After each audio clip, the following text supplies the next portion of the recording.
So you know there got to be maps, right? Yes. So you got your own map set. And I did a wide margin for you to write questions or make notes.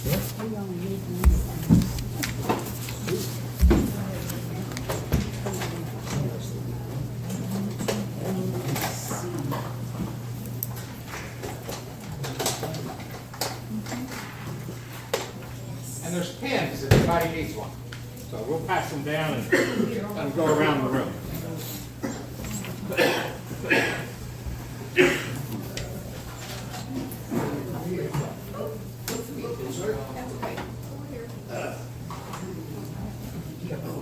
You would ask me. Cheryl, did you get the handouts?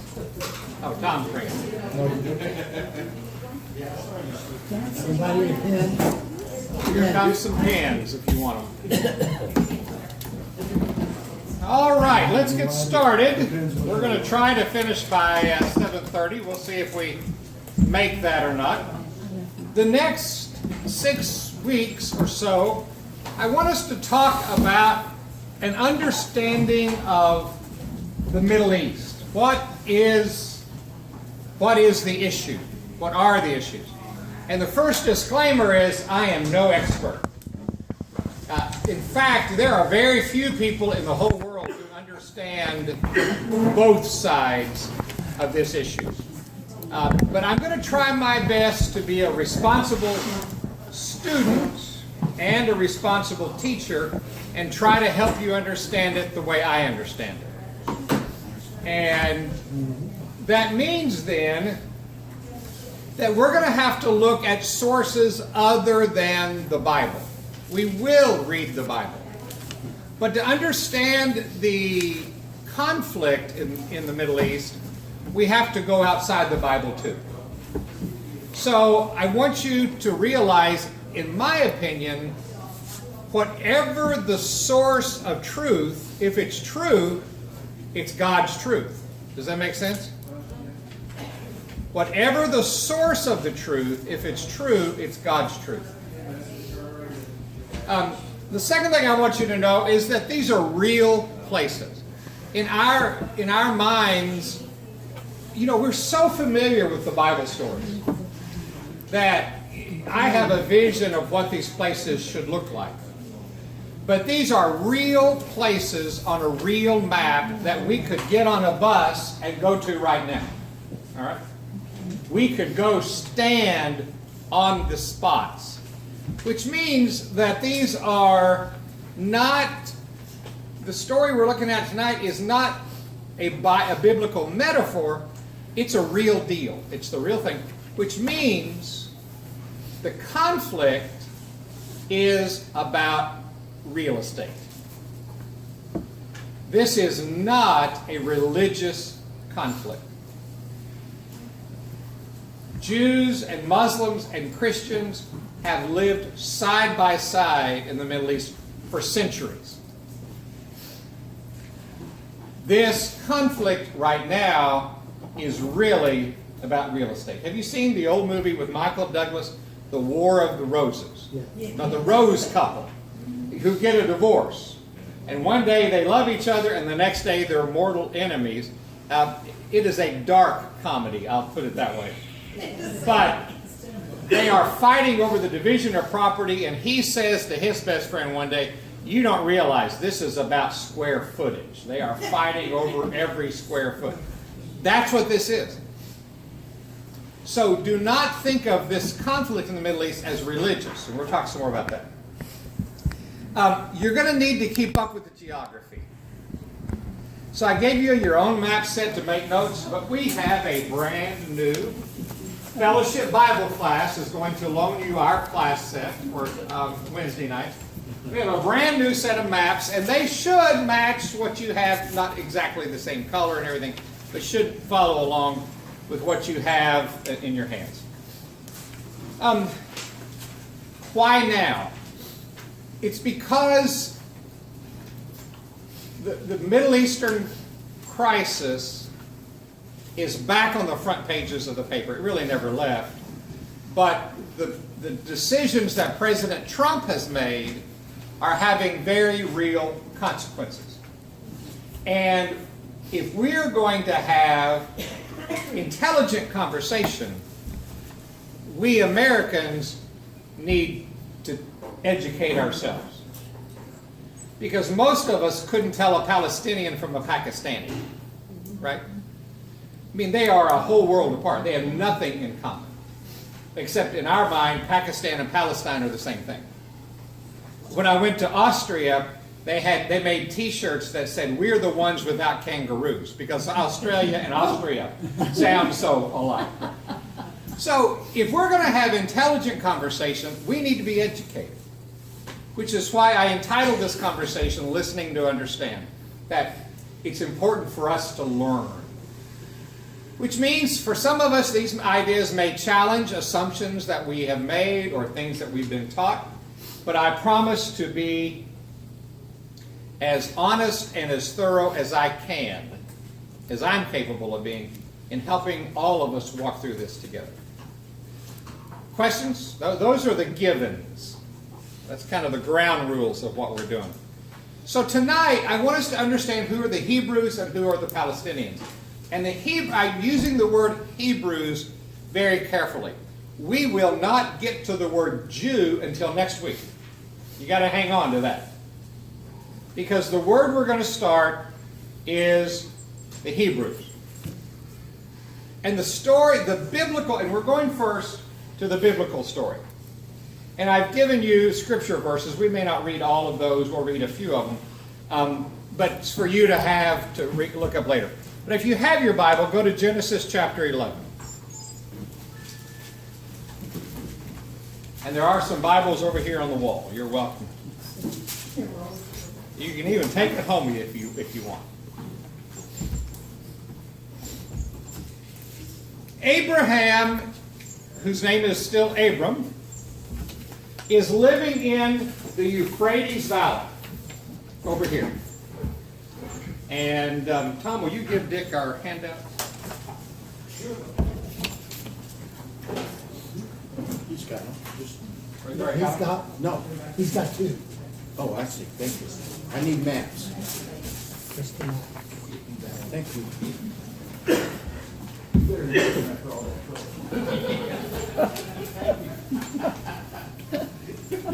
And if you're familiar with a modern map, you know that this is modern day Iraq, I guess. I'd have to look at a modern map. But it's part of the world that we hear a lot about. He is a pagan, living in a pagan world, meaning that he worships many gods. But one of these gods calls to him. You have this map. It's map number 1, I think. Actually, it's page 2.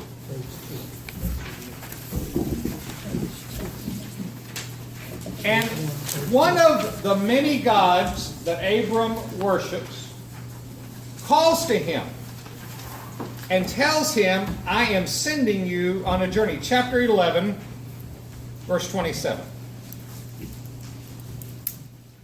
Terah became the father of Abraham, Nahor, and Haran. And Haran became the father of Lot. While his father Terah was still alive, Haran died in Ur of the Chaldeans in the land of his birth, and Abram and Nahor both married. And the name of Abram's wife was Sarah, and the name of Nahor's wife was Milcah. And she was the daughter of Haran, the father of both Milcah and Iscah, and Sarah was barren. Okay, all that to say, this is a clan. And Terah is the father of the clan. He has 3 boys. The youngest one dies. No, sorry, the middle one dies and has a son. And that son's name is Lot. The oldest one is named Abram, and he has a wife, Sarah. And then there's the baby, Haran. Let me see, is that right? Yeah, the baby dies. I'm sorry, the baby dies. The middle one is the one whose son is Lot. And Terah took his son Abram, his grandson Lot. I have messed that all up. Yeah. Haran is the father of Lot. So you see what's happening. You just kind of pick up what's happening here. The father of the clan says, "We're leaving." and he takes his orphaned grandson and his oldest son. And they set out planning to come over here, what we now call modern Israel. But they only make it as far as the village, the city of Haran. And they stay there. And we don't know how long they stay there. I don't think, do we? No, it just says that Terah lived for 205 years. Yeah. So they live there a long time, and Terah dies. And Abram continues the journey. He and his wife, without children, and his nephew Lot. So go to chapter 12. The Lord had said to Abram, leave your country, your people, and your father's household, and go to the land I will show you. I will make you into a great nation, and I will bless you. This is the call of Abram, where he leaves up here in Haran, and he comes down to the land of Canaan. Is their door closed? Jerry, would you check? Would you check the choir room? But Larry's going to. All right. Jerry, Larry, it's just an all-purpose name. It sure doesn't sound like their door is closed. And they settle in the land of Canaan. What's the problem here? There's already people living in Canaan. But Abram and Sarah and Lot are just nomads. And they come into the land, and Abram built an altar to his God. Abram has already focused on one God. And he builds an altar. And the reason I made a point of that is he's beginning to put down roots. And then he moved to Bethel and built a tent, pitched a tent, and built an altar. And what's interesting about that is that Bethel will not be named until Abraham's grandson will name the place. So already you're knowing we're telling this history from the future. Does that make sense? Someone is telling Abraham's story after Jacob has already named Bethel. It was not called Bethel when Abraham landed there. So he built an altar, and then he began to keep traveling. So he's a nomad. He's traveling, and this is the Negev. The Negev is desert. So if you look at just where the Mediterranean takes that curve, that's the Negev. And it's desert, like what you see in the movies. I mean, it's just completely desolate. And he kept going. There was a famine in the land, and he kept going all the way over here to Egypt. He stayed in Egypt long enough to become fabulously wealthy. Abram, Sarah, and Lot. Now, wealth in the ancient world was livestock, offspring, and real estate. He didn't have real estate yet, and he didn't have offspring yet. So we know he had livestock. Now, if you could read the stories for yourself, Abram was not always the most honest of men. I'll let you read that story for yourself. He goes back, he leaves Egypt and goes back up to Bethel, which is very close to modern-day Jerusalem. And there is a quarrel between the clans. Abram has acquired other people. And they are fighting among themselves. And the Canaanites and the Perizzites are there, and they're watching. And I think that the Bible, this is the Bible's way of saying Canaanites are in the land. And when we say the word Canaanite, just think of it as a collective term of a bunch of different groups. We're going to say Canaanites a lot tonight. If I said to you, oh, that person is an American Indian. Truth is, there's what, 250 tribes that were in in the United States, in America, before European expansion. And so they certainly wouldn't have called all of themselves Indians. And so the Bible has this collective term, the indigenous people living in the land. They live in Canaan, and so they are the Canaanites. In chapter 13, Abram and Lot have both grown very wealthy, and their employees are fighting amongst themselves. There is scarce resources. They have so many livestock, and they've acquired slaves and workers and servants and all of that. And there's fighting, and so Abram and Lot decide to separate. And Lot goes, Abram gives Lot first choice, and Lot chooses one direction, and Abram chooses the other direction. Now, Abram will come later and bail out Lot. Lot gets in trouble. He is actually captured by some of the native Canaanites. And Abram comes and springs him and his workers, his servants. But so there is tension within this family already. In chapter 13, verse 12, we're told that Abram lived at peace among the Canaanites. Chapter 13, verse 14, I think is significant. The Lord said to Abram, after Lot had parted, lift up your eyes from where you are, and look north and south and east and west.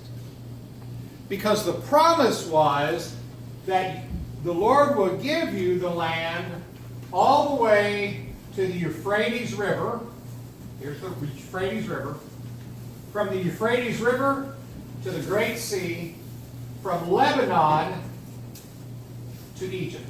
That was the original promise. And what you need to see is that's far beyond the boundaries of what Israel ever encompassed. But that was the promise. And so Abram did a survey. He literally walked the length and width and breadth. He walked his land. Now, what's the problem with that? It's a lot of land. It's a lot of land. What other problem is it? Taking care of it. It ain't his land. He doesn't hold deed. He doesn't have an outpost. He doesn't have an army posted. It's not his land, and yet he's on a survey. Now, you know the story of Isaac, the birth of Ishmael and Isaac, the two sons of Abraham, and we're not going to go into all of that story, except that you know that he had a son by his handmaiden Hagar, and she bore the son Ishmael, and then he had a son when he was very old, and Sarah was very old, by his wife Sarah, and that of course was Isaac. So the Bible is setting up for us now another level of conflict. So just hang on to that one for a while. Sarah dies, and he has no place. He owns nothing. He is basically a tenant farmer. He runs his livestock. He's now got offspring. He's got servants. He's very, very wealthy. But he owns nothing. And he's living in Hebron, just south of Cincinnati. Right? No. He's living in Hebron. And Hebron is in the Central Highlands. And he wants a place to bury his wife. And so he says to the local Canaanites, I'd like to buy a field with a cave in it for a cemetery for my wife. And they say to him, no, you don't have to buy it.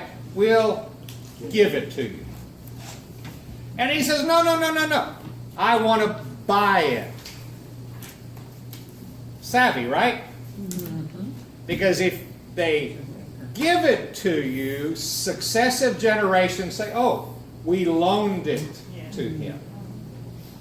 So Abram says, it's not because Abram insists on spending money. And by now, and it is because he needs to own it. That is the point at which the modern Zionist, and we'll talk about that next week, or in 2 weeks, modern Israelis, the radical right wing, point to this scripture to say, we own this because Father Abraham bought it. That's a very important thing. Which means that Hebron is the hottest place in the Middle East, in Israel. I've been there twice. Fascinating. I've told you the story. The first time I went, it was just my guide and myself. And because he was Palestinian, he had to wait at the checkpoint, but I could walk down this street alone. Later that week, I went with a group of 50 people off a couple of tour buses. And the guide said to us, as we were getting off the bus, he said, now I had a Swedish tour group here yesterday, and the Israeli settlers attacked us and threw rocks at us. And somebody in the group asked what all of us were thinking, if that happens today, what do we do? And he said, I don't know about you, but I think I'd run. And I thought, you're telling that to me? I was the last at the 300-yard dash every single time. I am dead meat. But we walked down the street, and sure enough, nothing happened. So, but Hebron is hot because it is the pinpoint place where the hard right Israeli settlers, and that'll all make sense in a few weeks, it's where they point to say, this is ours, because Father Abraham bought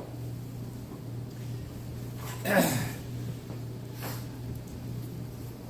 Abram, in chapter 21, makes a covenant with one of the local leaders, Abimelech, and forms a boundary.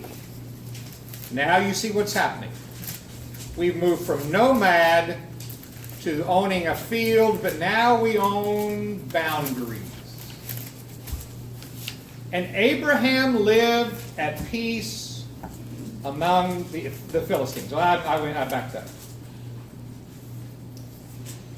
Now, you know what happens.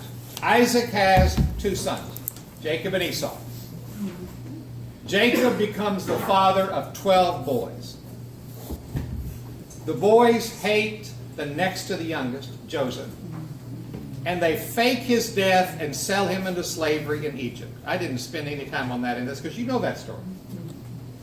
Joseph ends up a ruler in Egypt. And eventually, Jacob and the other 11, with their herds and livestock and their servants and their children and all of their wives, all of them move to Egypt and leave. And they're gone 400 years. What is happening to that land in 400 years? Is it sitting there and waiting for them? No. Everybody says, you know, those folks moved out in the middle of the night. Strangest thing. I guess they don't want this bread and this house and this vineyard and this well, and I guess they're gone. If you leave your house for 400 years, is it going to be there when you get back? No, it won't be back. Good heavens, no. It won't be yours if it is. And Janie said it won't be yours if it is. This is the problem. So, after 400 years, a great thing happens. A man named Moses rises up to liberate the Hebrews who went to Egypt as guests and over 400 years became slaves. And now Moses comes to lead them back. Let me pick up one other part of the story. Jacob has a violent interaction with the divine mystery. And the result of that is he gets a new name. And his new name is Yitzrael. Yitzrael. And in English we say Israel. Which means, Which, what does it mean? I don't know that I don't know. I don't know. I have to look it up. I'm asking you. Google it, Jack. This story is real. The story is real. That's why we used to say. Google it. I'll have to look up what Israel is. But he gets a name change. And from that point on, all of the sons of Jacob and all of their descendants are no longer the Hebrews. They are now the Israelites. Okay? Important turning point. Now, we're coming out of Egypt. We wander in the wilderness for 40 years. We quail and manna. You know those stories. We cross the Red Sea and the Egyptians drown and all the great stories. What's it mean? God contended. God contended. I wrestled with the Lord, basically. I wrestled with the Yeah, that's it. And so now we're ready to go home. But the problem is, it's 440 years later. It's not our home anymore. And yet, we have this promise. This is yours. And it's probably not true that the Canaanites who live there are going to let us just march in and hand us back our farms and our fields and our orchards. And no. We've got to take it back. And they cross the river and they come to Jericho. And Joshua fit the battle of Jericho, and the walls came a-tumbling down. And when they go to Ai, another city, this is in the Jordan River Valley, and it's important. Shannon was just there a few months ago. It's important because it's an oasis. It's beautiful. They grow great oranges in Jericho. The way you know somebody's politics in Israel is to ask them what kind of oranges they like. If they say they like Jaffa oranges, they like the oranges that come from Israel. If they say they like Jericho oranges, they like Palestinian oranges. That's how you know. Then they start defeating kingdom after kingdom after kingdom. Except the Hivites, one of the Canaanite group. The Hivites say, whoa, whoa, whoa, whoa, let's just live at peace. Is that what God told them to do? God told them, destroy, destroy, destroy. No, they don't destroy the Hivites. They live at peace. The lands are conquered, but never completely. So this promise that I'm going to give you all of this real estate never, ever, ever happened in the days of the Bible. Now, once they're back in the land, they decide to divide up the real estate.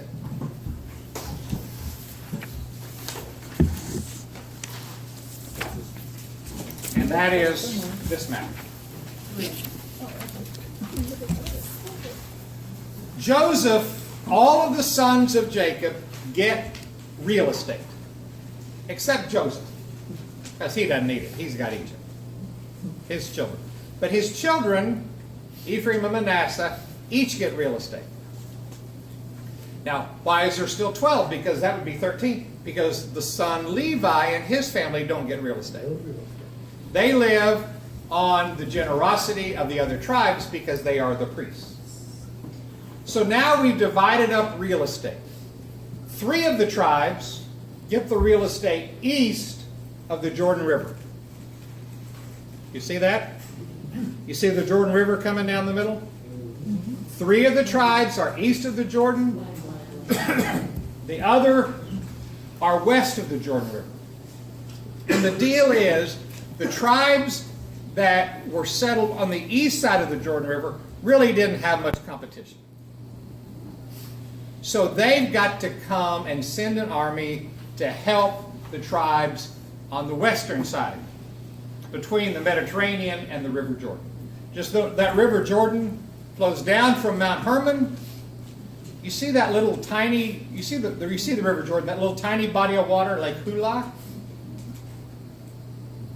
Lake Hula The waters flow out of Lake Hula to form the Sea of Galilee.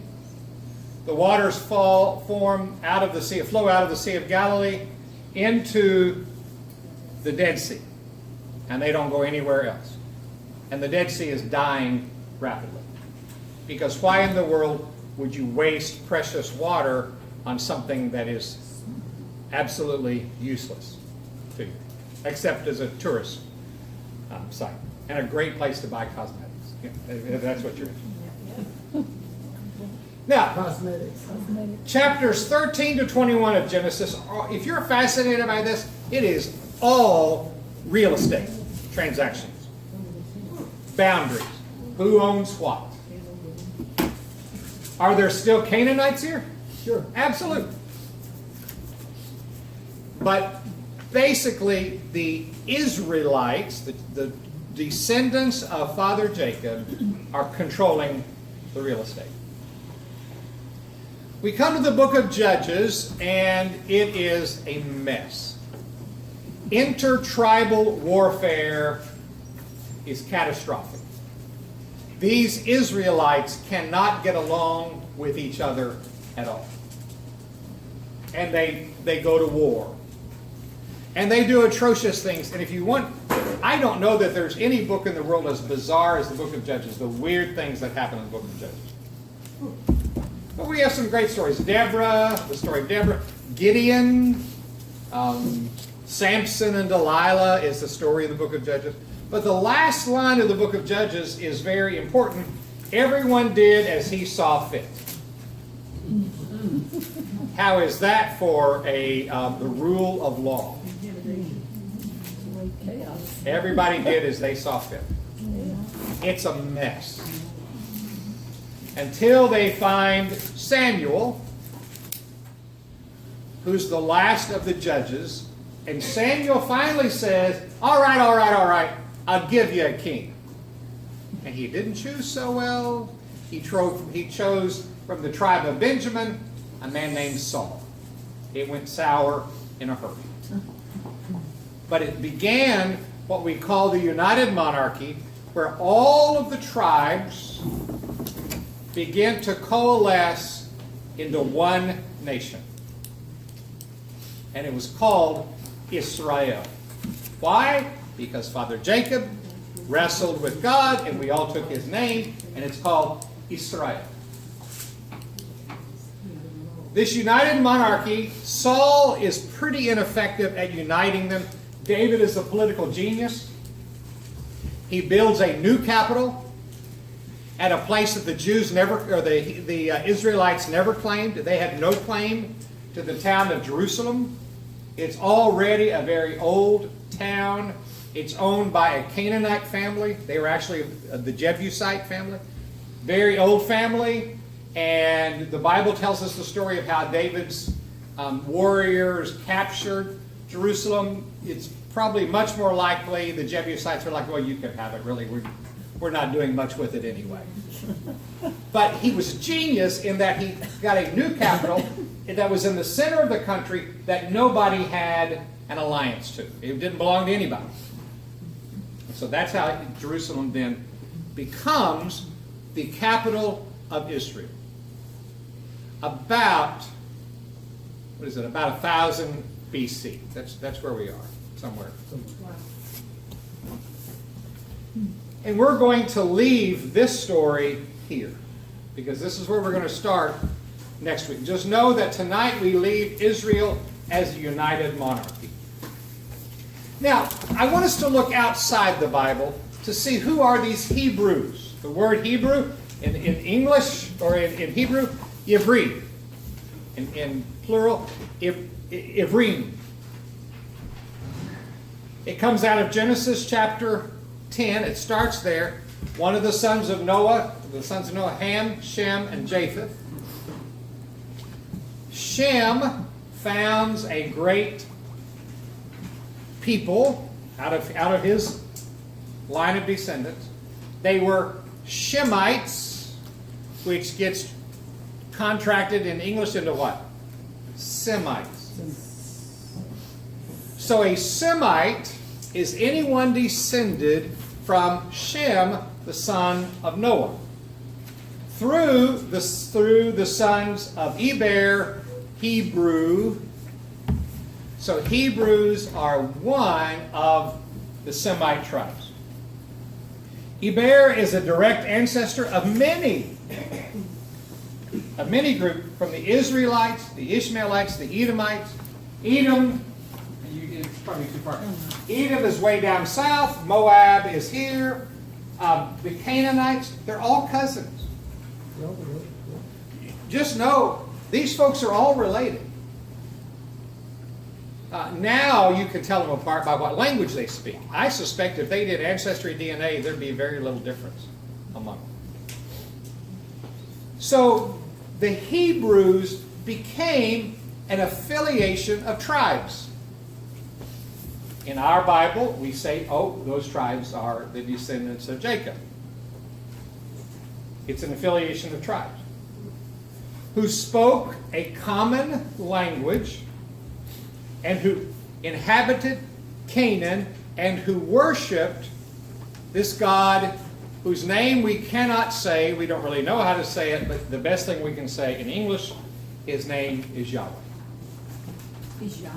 Yahweh. Yahweh. Yahweh. The King James transliterated that to the word Jehovah. So when you read Jehovah, you're reading the ancient Hebrew name of Yahweh. There are other records of Hebrews that are non-biblical.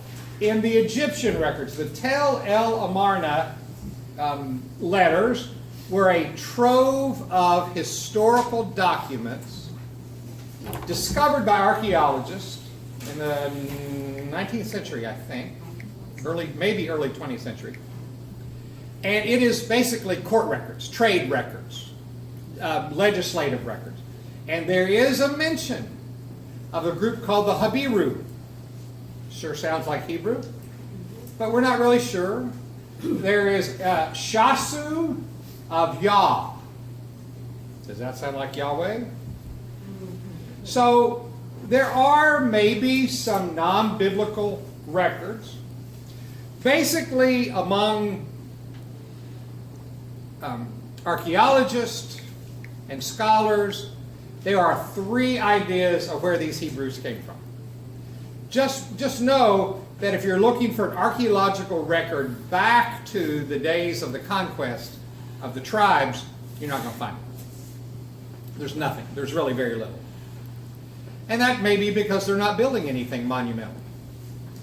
The temple won't be built until David. So it's not that they weren't there, it's just they didn't leave much archaeological record. One idea is that the Israelites came out of Edom and Moab. They were Canaanites, Moabites, Edomites, living down south, who moved out of the desert and up into the central highlands. It's more fertile, it's wetter, it's more comfortable, out of the desert into something a little easier to live. That's a possibility.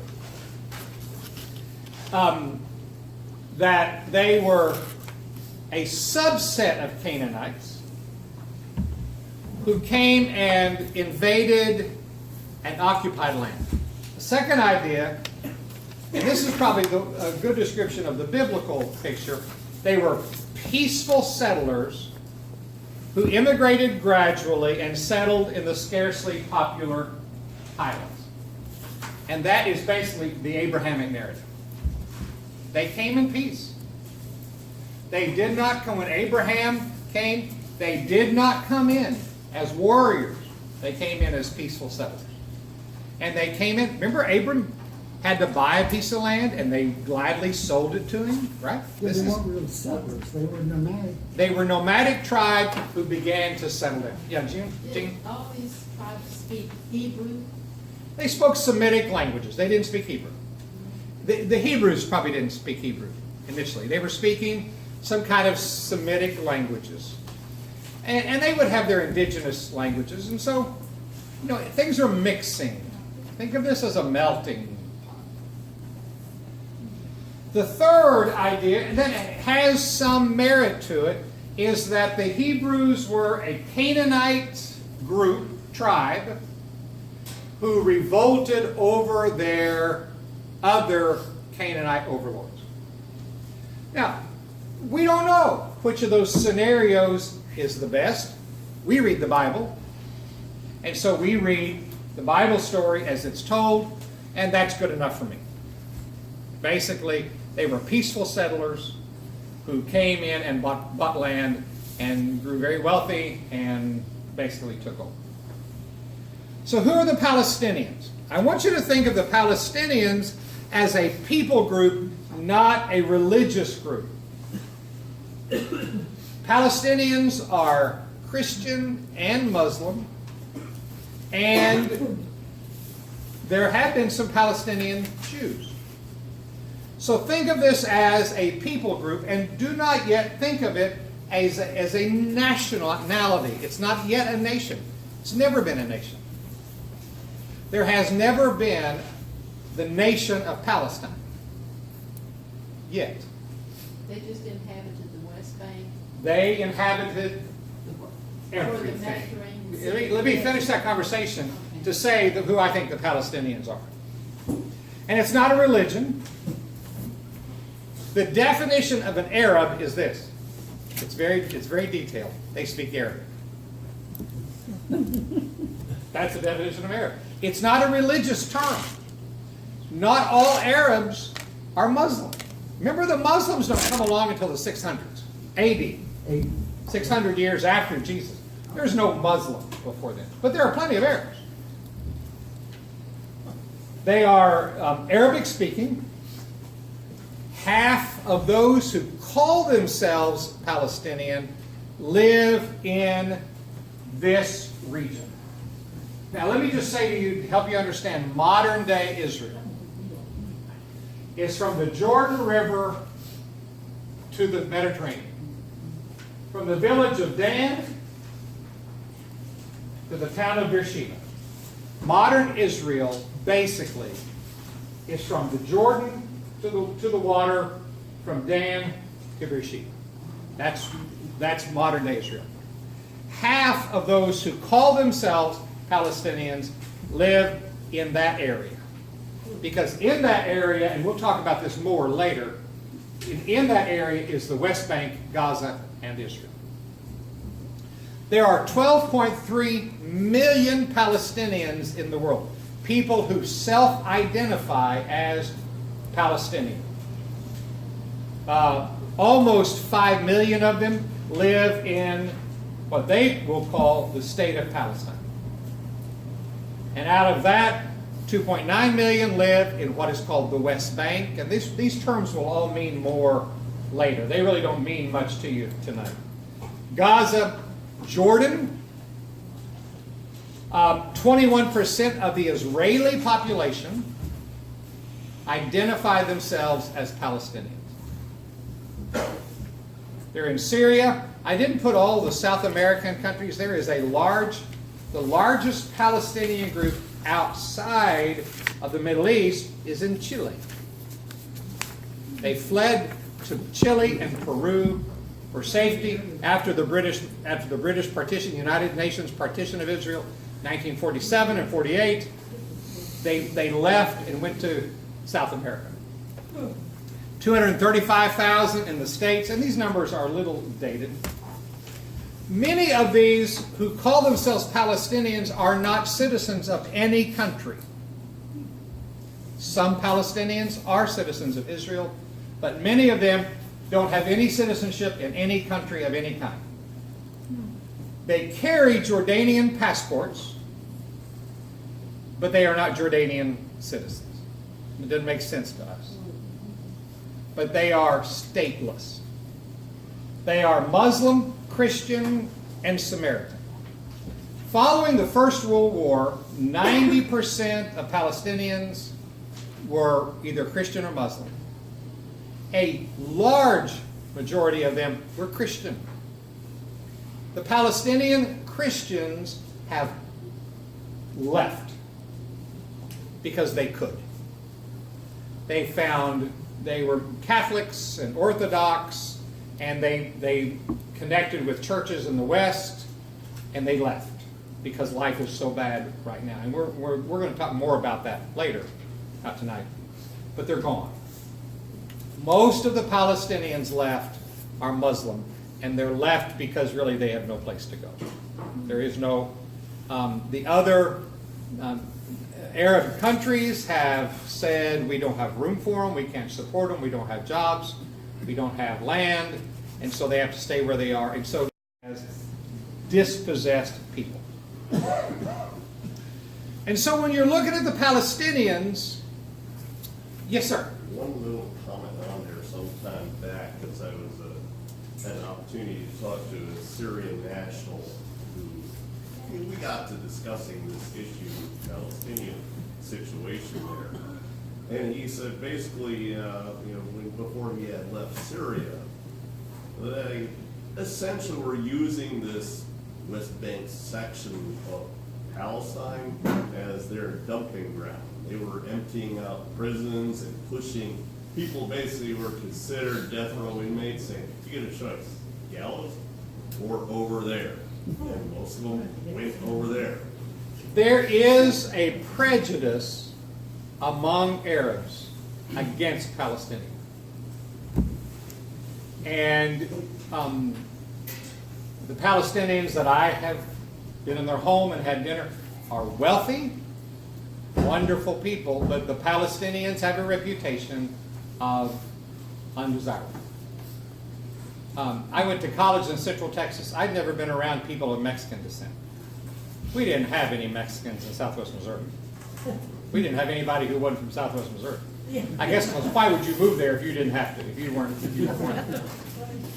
But when I went to Texas, I learned the prejudice against Mexicans in Texas. The only thing I can compare it to is among many Arab countries, they feel that way about the Palestinians. And the Palestinians are virtually homeless. And we'll talk a lot more about that. He had gone so far as to say the Israelis would be justified in slaughtering them all and taking that land. Yeah, that's a problem. That's a problem. That's an issue. That's a problem. Now, the Palestinians, not having a state of their own, identified with all of the different groups that conquered the land. They were Romans and Byzantines and Umayyads and Abbasids and Fatimids and the Crusaders and the Ayyubids and the Mamluks and the Ottomans, the Turks, were there 500 years. And then the British Mandate, 1915 or so to 1940. We'll talk some more about that.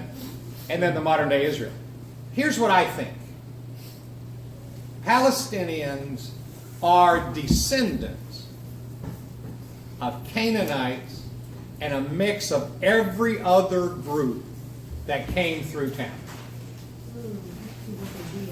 Compared to the Hebrews that had a very distinct, exclusive identity, a very strong story, the Palestinians were the people who just always lived there, and whatever power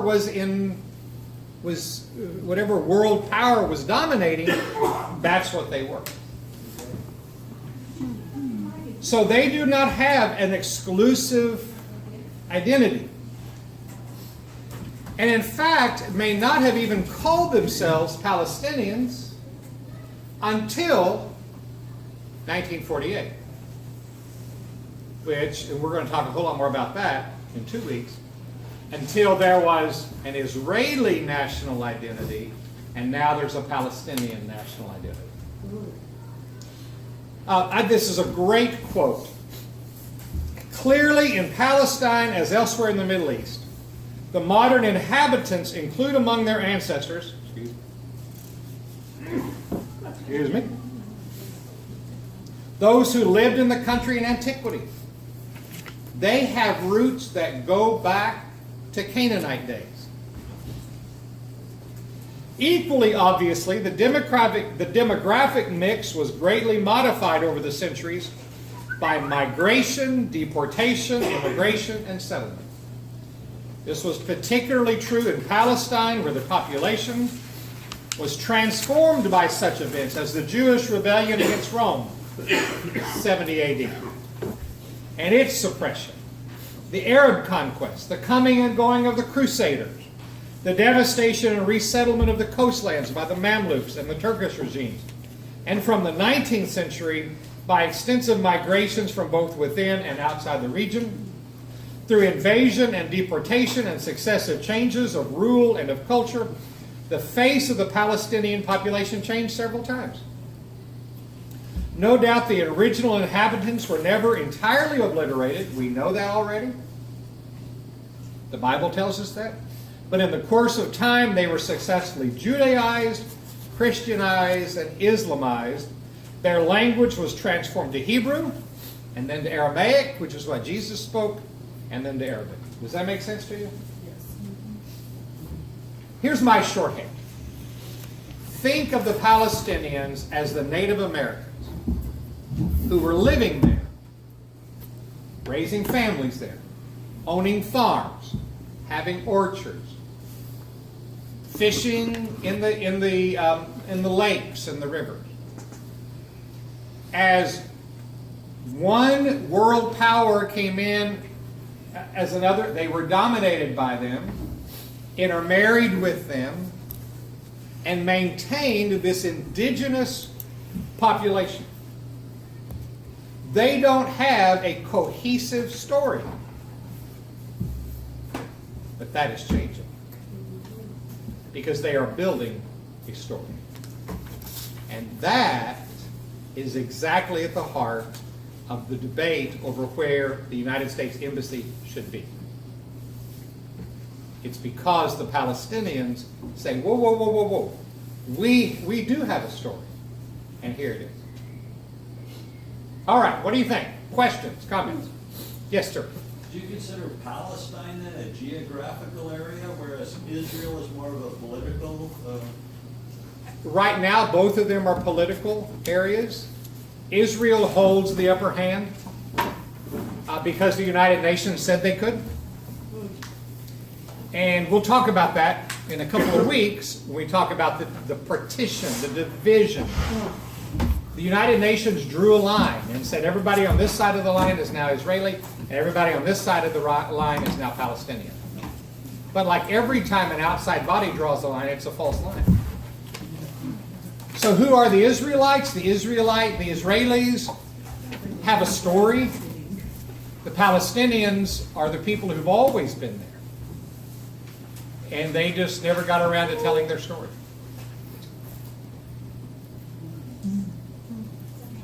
What else? The right-wing Jewish rabbis who have the curly hair and all the rest of that stuff, they come from the tribe of Levi, right? Not necessarily. No, they would have to be priests, and there is not a priestly line right now. Because there's no temple. They are, however, extremely observant Jews. Let me say it this way, and we'll talk some more about this in the next few weeks.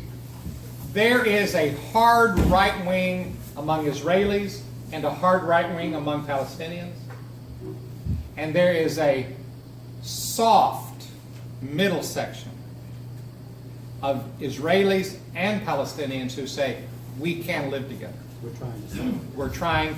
There is a middle voice. But the hard rights on both sides are... that doesn't seem familiar to us at all, does it? We've never heard anything like that. The pardon of the, in Washington. Any other comments or questions? Are you with me so far? So the Palestinians don't have a written history? Not that I could find. Because they're so diverse. Yeah, they're diverse. Yeah. They are everything. Yes, ma'am. I was just gonna say, ask if you had heard that there's a new tribe that they're discovering things about. I don't know about that. Next week, we're going to talk about the tribes. Well, this one's called the termites. The termites. You know, it's Oh. That tribe. Thank you, Janie. I always say it's the Perizzites and the Canaanites and the Charles and Linda White. Next week, we're going to talk about, we're going back to the Hebrews the Israelites, they're not yet Jews. Next week, they become Jews. And we'll talk some more about where did Jews come from.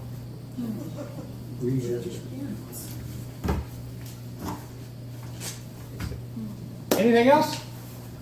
Are you a little clearer than when you came tonight? No. Will there be a test? I mean, will Nobody has said, will this be on the final yet? this become the final? Yeah, right. I'm trying. I think it will become clearer in the weeks ahead. I'm hoping. At some point, are you gonna deal with the theological? Absolutely. Because I think that's where, for us, we have to, but probably not till the very end. We have to struggle. Jack said, are we going to deal with the theological issues? Well, Mort will. He is always the one that asks questions. We'll have to struggle with theological issues because what do we as Christians do? Which is really where we're headed with this. What is the Christian response to this conflict? Yes, ma'am. I'm thinking back now, trying to go back to Abraham. What was his lineage? Was he just wandering around out there somewhere? We in our modern terms we would call him an Iraqi nomad. He wasn't a Jew. He was. You know, this part of the world is called the Fertile Crescent, right? And so that's also what they called Seminary Village when I was in seminary. They would call it these. They had more babies in the Seminary Village than. But the Fertile Crescent is this green band here. And so yeah, and we know that the Garden of Eden was here, right? Somewhere. Over in where the Tigris and Euphrates rivers flow from. So we think that think of this as the cradle of humanity in the Bible. And Abraham comes out of here and travels to Egypt and then turns around and goes back and dwells in this land. So we just said, he was worshiping many, many gods. His people were. But we don't really know why and when Abraham said, no, wait a minute, there's only one God. And Abraham, and you have to wonder, is that why they left? Very true. Is that why they took off? Because they believed that, and I don't even know that initially they worshipped only one God. They came to worship that. The Israelites absolutely came to worship only. The God is the one and only God. But he was their tribal God originally. And you got to wonder if that was not received well by their neighbors, and they said, we got to get out of here. We don't really know. Amun-Ra was the one god of Egypt. And there's possibility that theology was also part of the I read an interesting article that theorized that the Hebrews came out of the monotheistic worshippers of Amun-Ra in Egypt. So I think it's pretty Interesting argument.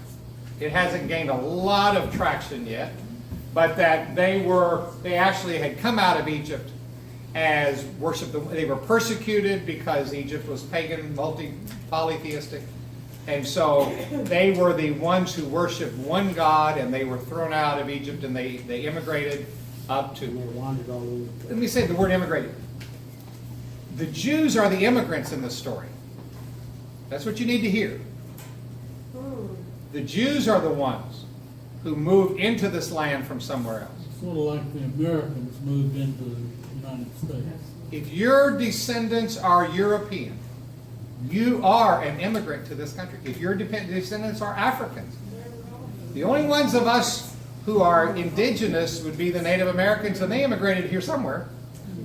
According to National Geographic, who is doing a genetic model, all of us came out of Africa.